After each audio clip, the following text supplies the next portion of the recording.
Құрметті білім алушылар, сіздердің назарларыңызға академик Евней Арыстанұлы Бөкетов атындағы Қарағанды мемлекеттік университетіндегі қашықтықтан білім беру технологияларын қолдану бойынша ақпарат ұсынылады.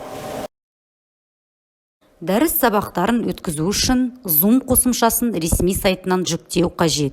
Ары қарай барлық оқытушылар Zoom сайтында тіркеуі қажет. Сайтта тегін тіркеліңіз батырмасын басу қажет. Содан кейін электрондық мекен-жай жолына өзіңіздің қолданыстағы электрондық поштаңызды енгізу қажет. Келесі әрекет поштаңызды растау. Бұл үшін өзіңіздің пошта жәшіңізге кіріп, есептік жазбаны іске қосу батырмасын басу арқылы өз электрондық мекен-жайыңызды растауыңыз керек.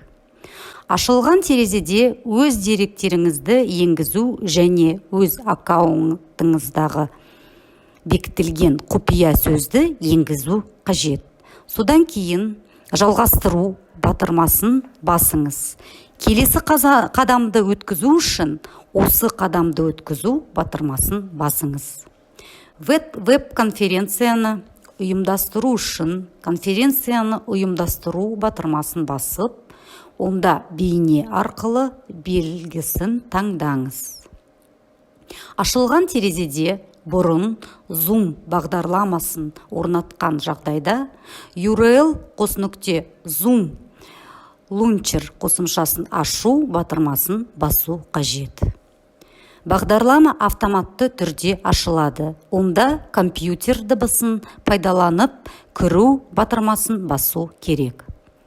Конференцияны ұйымдастырғаннан кейін конференцияға кіру үшін логин мен құпия сөзді беру үшін қосымшаның жоғарғы сол жақ бұрышында орналасқан ақпарат белгісін басу қажет. Конференция туралы мәліметтерді білім алушыларға жіберу керек. Қашықтықтан білім беру порталына кіру үшін жеке логин және құпия сөзбен idl.ksu.kz порталына кіру қажет. idl.ksu.kz порталында білім алушылар үшін мынадай сілтемелер қолжетімді: оқу әдістемелік материалдар, оқытушымен сабақ, форум, хабарландырулар, хабар алмасу, файл менеджері және тағы да басқалар. Үлгерімнің ағымдық бақылауын алу үшін білім алушы оқытушының жеке кабинетінде әр пән бойынша қосылған тапсырмаларды орындауы қажет. Ағымдағы бақылауды тапсыру үшін білім алушы барлық тапсырмаларды орындауы қажет. Орындалған тапсырмаларды қашықтықтан білім беру порталының файл менеджері модулі арқылы оқытушыға жіберу керек. Егер орындалған тапсырма 7 мегабайттен артық болса, тапсырманы бұлт арқылы жүктеп, файл ішінде бұлтқа сілтемені қойыңыз.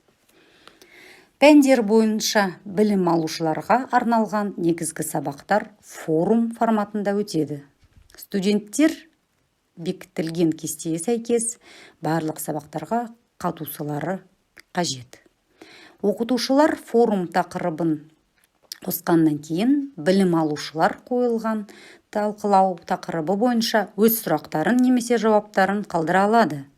Жауаптар мәтін, сурет ретінде, тіпті YouTube-тан алынған бейне ретінде берілуі мүмкін. Порталда қосымша сілтемелер бар.